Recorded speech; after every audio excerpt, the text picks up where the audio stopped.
Mapagpalang araw sa lahat.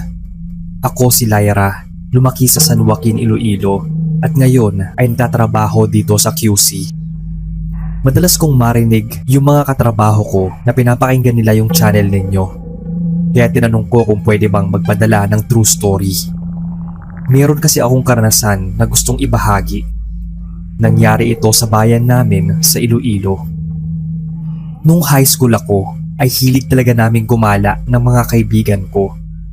Kada uwian noon galing eskwela ay nagkayayaan kami na gumala sa iba't ibang baryo sakay ng hopper.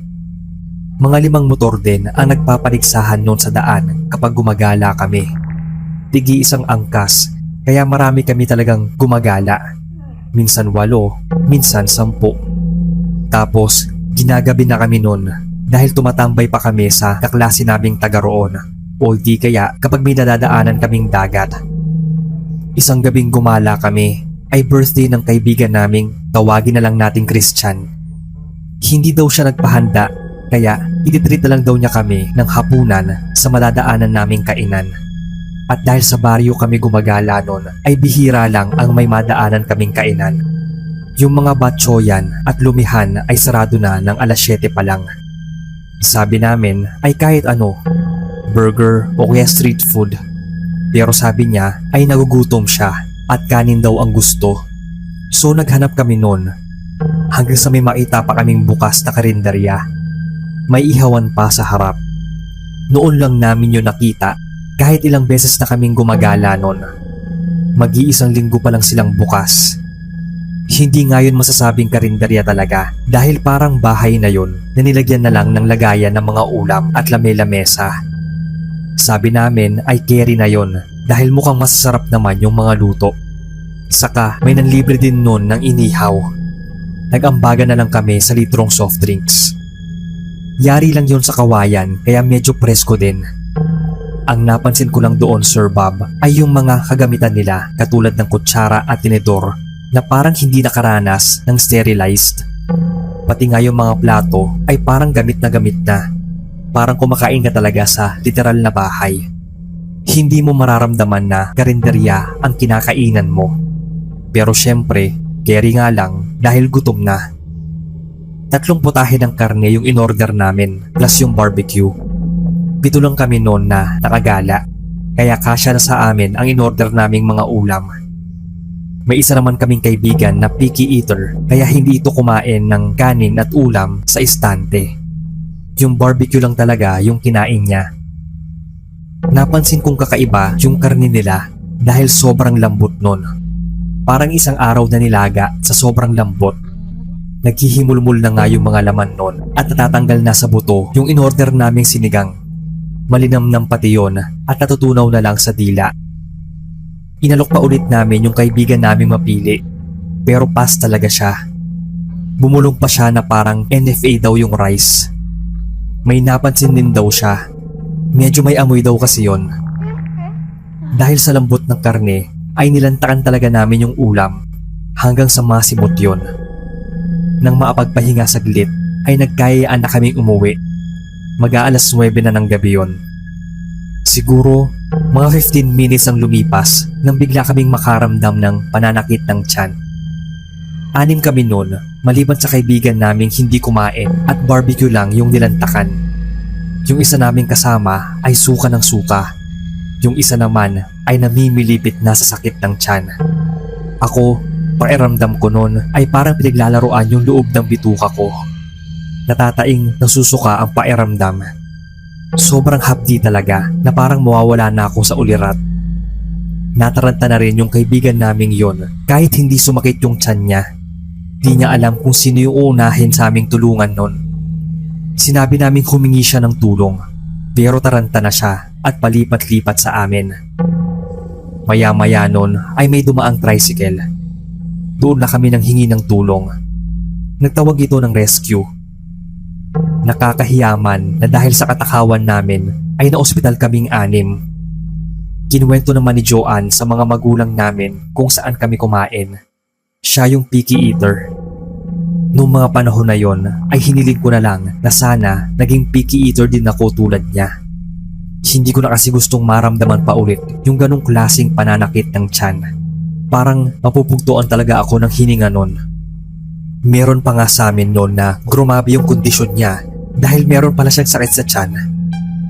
Gumaling naman kami pero parang may naiwang hilab nun.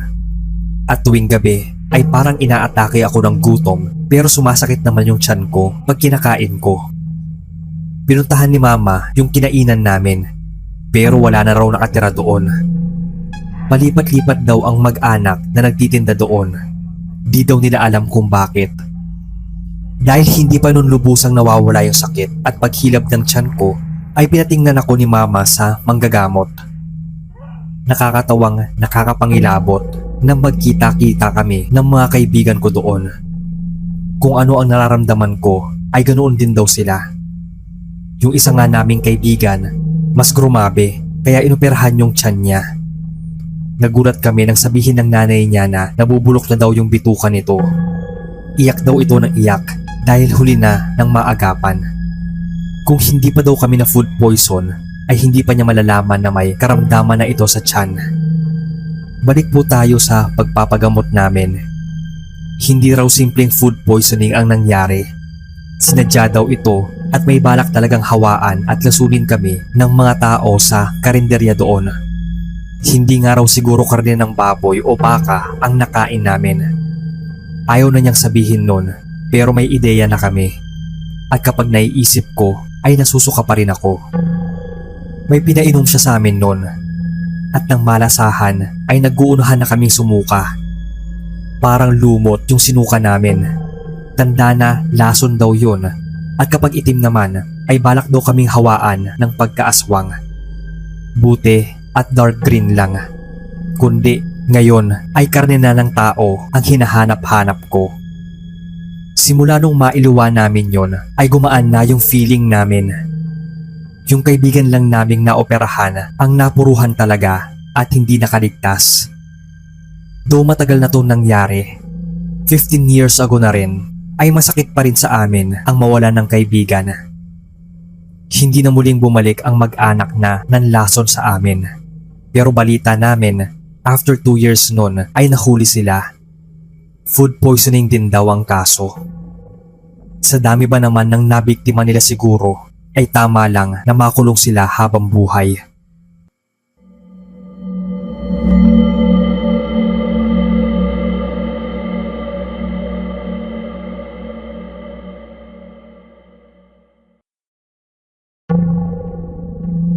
Magandang araw Sir Bob at sa lahat ng mga listeners ninyo. Tawagin niyo na lang akong Cristel. Itong kwentong isishare ko sa inyo ay karanasan ng BF ko at ng kapatid niya nang minsan magmotor daw sila pa uwing probinsya. Tawagin na lang po natin siyang Rodjun at yung nakababata niyang kapatid ay si Ronnie. Angkas daw niya noon si Ronnie at bumiyahe sila mula Katiklan papuntang Iloilo sakay lang ng motor. Alas 11 na raw ng gabi nang dumating sa Katiklan galing pang Batangas, sakay ng Tugo at bumiyahe na agad sila pa uwi ng Iloilo. Mga bandang alas 4:30 daw ay malapit na sila sa boundary ng Iloilo. Medyo mabagal lang daw kasi yung patakbo nila at madilim pa ang daan. Dahil nakaramdam na ng gutom at sakto nung makarating na sila ng Kalinog ay may nadaanan silang bukas na kainan. May lugaw, goto at batchoy. Mga laman loob daw ng baka ang sahog ng goto kaya yun na lang yung inorder ng BF ko at nilagang itlog. Kay Ronnie naman daw ay batchoy.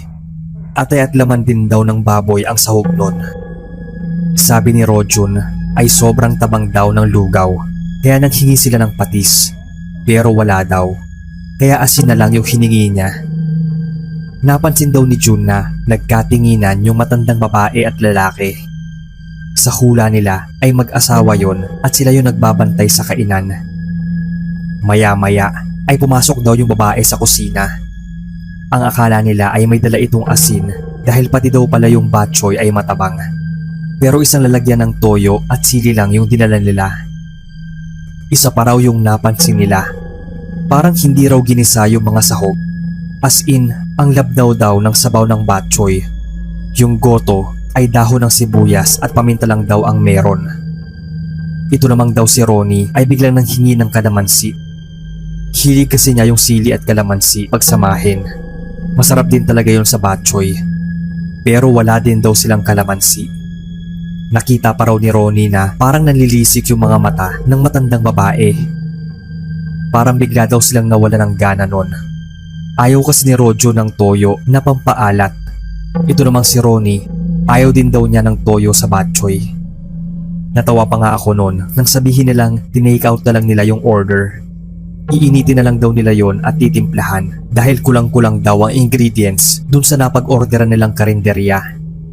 Bumili na lang daw sila ng tinapay sa bakery. Hindi raw maipinta yung mukha ng mag-asawa nang ipabalot nila yung order. Bubulong-bulong pa daw yung matandang babae.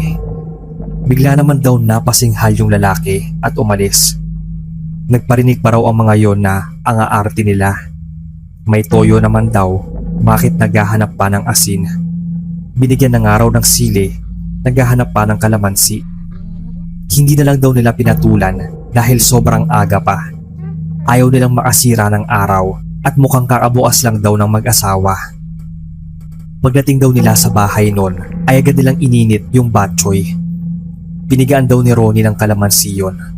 Samantalang naghanap naman noon ng pati si Rojun. Ganoon na lang yung pagkasindak ni Ronnie nang makita yung batchoy na binili nila.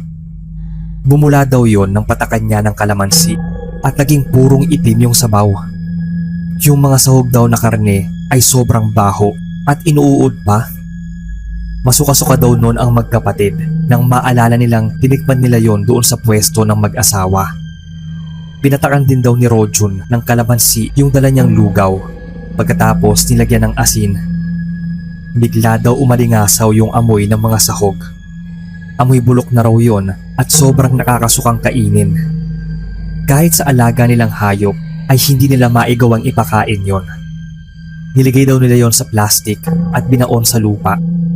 Mahirap na at baka may makakaing hayop at malason pa. Kinabukasan ay kinuwento daw nila yon kina nanay. Bigla daw itong nag-alala. Buti na lang daw at hindi nila agad yon kinain. Baka kung anong mangyari sa kanila. Mukhang balak pa daw silang lasunin nung nagtitinda doon. Baka aswang pangaraw ang mga yon dahil matabang ang luto at wala pang pampaalat, bawang, pati kalamansi.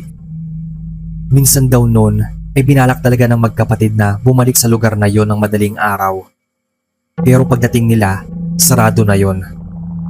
May dumaan daw doon na nagja-jogging kaya tinanong nila kung nasaan na yung nagtitinda ng lugaw.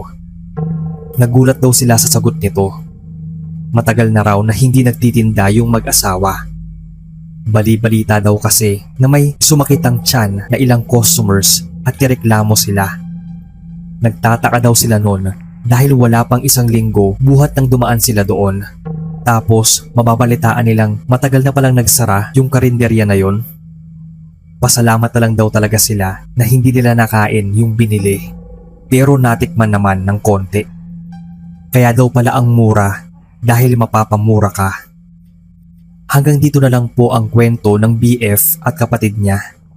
Ingat na lang daw po sa pinupuntahan yung mga karinderya.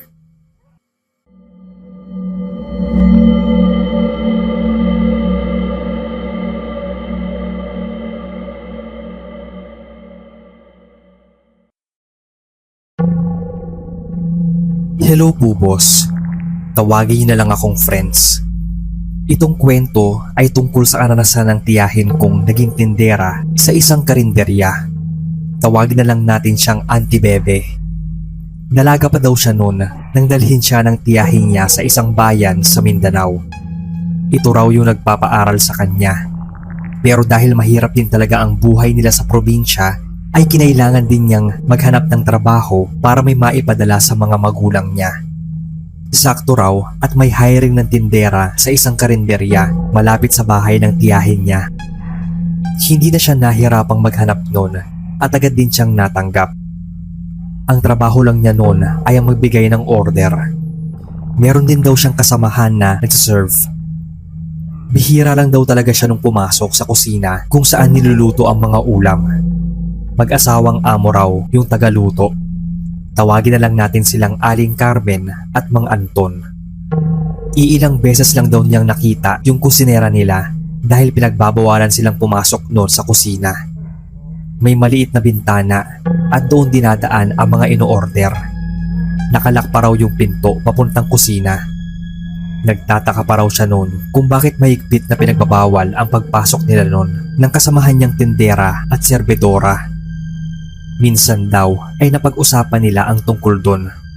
Baka raw may hocus-pocus o di kaya may secret ingredient silang nilalagay. Lalo daw na curious noon si tita kung ano bang meron sa kusina. Minsan daw ay napaaga siya ng pasok. Dinig daw niya yung pagtadtad pa lang sa loob ng kusina. Dinig din niyang nagtatawanan ang mag-asawa. Nagkunwari daw siya nung naglilinis ng counter na pinaglalagyan ng mga ulam. Pero ang totoo, nakikinig siya sa usapan nila. Nagkagulutan pa raw sila ng kusinera nang bigla itong lumabas ng kusina. Ang dami raw dugo sa apron nito at noon lang daw niya ito nakita. Sa isip daw niya ay napakalaking babae naman daw noon. Sobrang taba raw ng kusinera nila. Kaya daw siguro hindi sila pinapapasok sa kusina dahil sisikip lang. Natawa daw siya sa isiping yon. Pero nakaramdam daw siya ng takot nang makitang may hawak itong pantadtad at tiningnan daw siya nito ng masama. Agad din daw itong bumalik sa kusina. Malakas pa nga raw ang pagkaasara ng pinto na parang nainis nang makita siya. Sunod daw nun, ang narinig na lang daw niya ay may hinang usapan. Parang pinapatahimik pa daw noon ng lalaki yung asawa nito. Nagwalis-walis daw muna si tita sa labas. Mukhang ayaw ng mag-asawa na andoon siya sa loob habang naglalagay sila ng lutuing pagkain. Panaka-naka daw siyang sumisilip sa tuwing bubukas yung pinto ng kusina. Nakita raw niya yung babaeng palabas, bit-bit yung lagayan ng ulam. Matangkad na payat daw yung lalaki. Bahagya din niyang nakita yung mukha nito na himpis. Katulad ng babae ay ang daming dugo din ang suot nitong apron. Sa lugar daw ng mga panahon na yon ay nauso ang mga salvage o yung mga patayan. Ang pinagtataka daw ay nawawala na lang bigla yung mga bangkay. Kaya natakot daw noon si tita na gumala. Diretso uwi talaga siya pagkagaling ng trabaho. Nang pumasok na raw siya sa school ay naging hapon na lang yung pasok niya sa karinderya. Hanggang alas 9 ng gabi daw bukas yung karinderyang yon. Minsan daw ay naiwanan niya ang pitaka niya sa karinderya. Natatakot siyang baka mawala yon sa pinaglagyan niya kinabukasan. Kaya binalak na lang niyang balikan ito para kunin. Ayaw daw niyang magpang-abot sila nung mag-asawang kusinero. Kaya madaling araw, mga alauna daw siguro yon, ay bumalik siya sa karinderya. May susi naman kasi siya sa harapan na pinto dahil siya ang palaging nauuna noon at tagabukas. Tuwing papasok daw kasi siya ng maaga sa karinderya, nung hindi pa siya nag-aaral ay palaging nandoon na ang mag-asawa. Sa likod daw ang mga ito dumadaan at sila din ang may hawak ng susi doon. Sobrang dilim pa daw noon at idadala na lang siya ng flashlight. Pagpasok ay agad niyang hinanap yung pakay niya. Natakot daw siya noon na baka may makakita sa kanya at pagkamalan pa siyang magnanakaw. Agad naman daw niyang nakita yung pitaka. Aalis na daw siya noon nang makarinig siya ng may hinang daing sa kusina. Pinakinggan daw niyang mabuti kung ano yon, pero daing daw talaga yon ng tao na para bang nahihirapan. Inilusot daw niya yung ulo niya dun sa maliit na bintana na daanan ng order. Sakto lang daw yung ulo niya doon. Inilibot niya ang paningin at sinanay sa dilim. Doon daw sa may bandang kanan niya nanggagaling yung daing. Inilawan daw niya yon. Ganoon na lang yung paghihilakbot niya nang makita ang isang lalaking nakahiga sa may parang sementadong lababo. Parang putol na nga raw yung kamay nun at naliligo sa dugo. Sa sobrang takot daw ni tita ay nataranta siyang lumabas ng karinderya. Nakalimutan pa nga raw niyang ilak yung kandadong kadena, pero inagahan na lang daw niya na pumunta doon para siya na ang magbukas. Grabe daw yung kabog ng dibdib niya. Takot na takot daw siya nang makita ang taong nakahiga doon. At nasuka din siya nang maisip na baka laman ng tao ang niluluto ng mag-asawa at ang tinitinda nila sa karinderya. Pero lasang baboy naman daw yung nakakain niya doon. Kinabukasan nga raw noon ay maaga siyang pumunta sa karinderya. Pero nagulat siya nang maabutan ng amo nilang andoon na sa loob. May nakapatong daw doon na malaking lagayan ng pagkain sa isang lamesa. Inutusan pa daw siya ng amo niya na bitbitin yun papuntang sasakyan nito. Hindi raw noon nagsasalita si tita. Pilit daw niyang inaninag yung laman ng malaking Tupperware. Kakaiba kasi yung amoy noon. May lansa. Inilagay daw niya yon sa likurang upuan ng kotse. Pagbalik daw niya sa loob ay meron pang isang Tupperware. Muli daw niyang binitbit yon at pinasok sa loob ng sasakyan. Nagpasalamat lang daw yung amo niya noon at umalis na. Nagtaka daw yung kasamahan niya noon dahil halos ayaw daw niyang galawin yung ulam nilang karne. Puro gulay at kanin lang daw ang kinakain niya simula nang makita niya yon. Sa pagtataka, ilang buwan lang ang lumipas ay pinasara ang karinderyang yon at nakulong ang mag-asawang kusinero. Pati nga raw yung amo nila ay hinuli sa di malamang dahilan. Bigla naman daw nung nagkasakit si Lolo na tatay ni na Tia at Papa, kaya bumalik siya sa probinsya nila. Nang mamatay si Lolo at pinapabalik siya ng tiyahin niya sa Mindanao ay tumanggi na siya. Kinuwento niya yung dahilan. At yun nga raw, kumalat na lang yung balita na yung amo daw nila ay nagpapasalvage ng mga taong nawawala. Pero walang lumabas na balita na kinakatay yun. Mukhang binayaran daw ang mga pulis at media para hindi lumabas ang totoong kwento. Hindi kami makapaniwala nun na may ganoong karanasan si tita nung kabataan niya.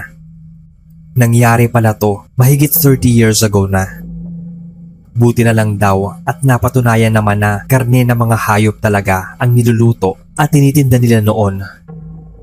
Sana boss ay mabasa ninyo itong kwento.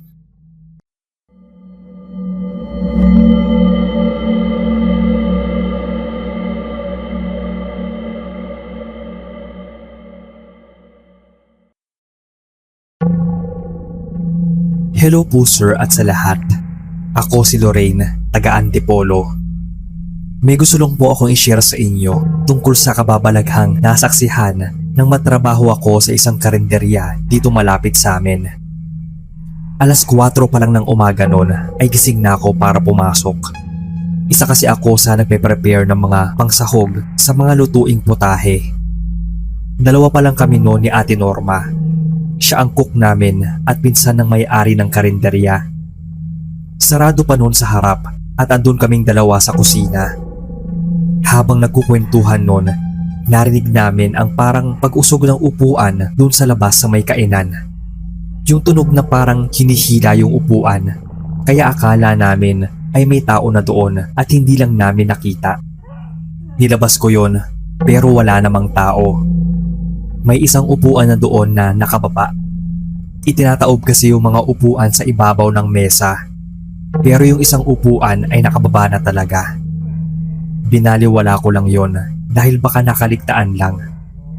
Pagpasok ko sa kusina, pakiramdam ko noon ay may dumaan sa likuran ko. Nanayo yung balahibo ko.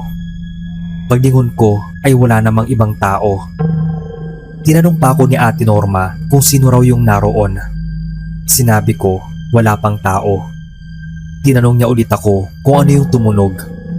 Sinabi ko na lang na baka may dagang tumakbo at nasagi yung upuan. Baka nga raw, pero wala naman daw daga sa karinderya noon. Habang nagluluto siya noon, ay naglilinis naman ako ng lamesang pinag-aayusan namin ng mga lutuin. Nang maya-maya ay marinig namin na may kalampagan sa labas. Inasahan ko talaga na dumating na yung ibang kasamahan namin. Nagsasalita ako noon habang palabas ng kusina. Pero natigilan ako nang wala namang ibang tao. Nagtaka din ako dahil yung mga lagayan ng ulam sa estante ay nakatihaya na, gayong pinapataob yon. Dali-dali akong bumalik ng kusina at binulungan si Ate Norma. Mukhang may multo ka ako sa labas. Huwag ko na lang daw pansinin, sabi niya. Hindi man lang siya nagulat o natakot sa sinabi ko. Sanay na raw siya. So nalaman kong totoo ngang may nagpaparamdam doon kapag madaling araw. Baguhan pa lang kasi ako noon sa karinderya. Kwento ni Ate Norma, nung mag-isa pa lang daw siya dati ay nadidinig daw talaga niya na may naglalakad sa labas kahit wala naman siyang nakitang tao. Minsan daw ay may hihila at tutulak ng upuan. Ang pinaka nakakatakot daw niyang naranasan noon ay nung nagluluto daw siya. Bigla na lang siyang nakarinig ng pagsitsit, sabay ang pakiramdam na may tao sa likuran niya. Nang lingunin naman niya ay walang katao-tao. Paulit-ulit daw na halos ganoon ang eksena, kaya nasanay na siya. Pero sa katulad kong matatakotin ay nagpaalam akong umalis nun. Nanghihinayang nga sila dahil masipag daw talaga ako. Pero agad naman ako nakapasok sa ibang trabaho. Paminsan-minsan ay nakakausap ko si Ate Norma dahil doon ako kumakain sa karinderya tuwing hapunan. May nagpaparamdam pa rin daw at paminsan-minsan ay naririnig din ito ng kasamahan ko dati. Pero katulad ni Ate Norma ay hindi na lang niya yun pinapansin. Kahit na raw may pagkakataong todo papansin daw ito. Minsan, nadidinig daw nila sa labas na parang may nagdadabog at yung ilaw ay madalas kumurap-kurap. Nagpaparinig na lang daw noon si Ate Norma na wag na raw magpapansin dahil busy ang mga tao sa karinderya. Bigla naman daw yung titigil. Siguro ay gusto lang maipaglaro nung multo na yon. Matagal ko pa bago nalaman na may namatay pala doon. Dati daw nilang kusinero. Masiyahin daw yon at nakaugalian daw nung gawin pagkatapos magluto ay hihila na ng upuan doon sa labas at magkakape. Hanggang dito na lang po ang kwento ko, sir. Hindi man gaanong nakakatakot para sa iba, pero para sa akin, nakakatakot pa rin ang pagpaparamdam ng isang multo doon sa pinagtrabahuhan kong karinderya noon.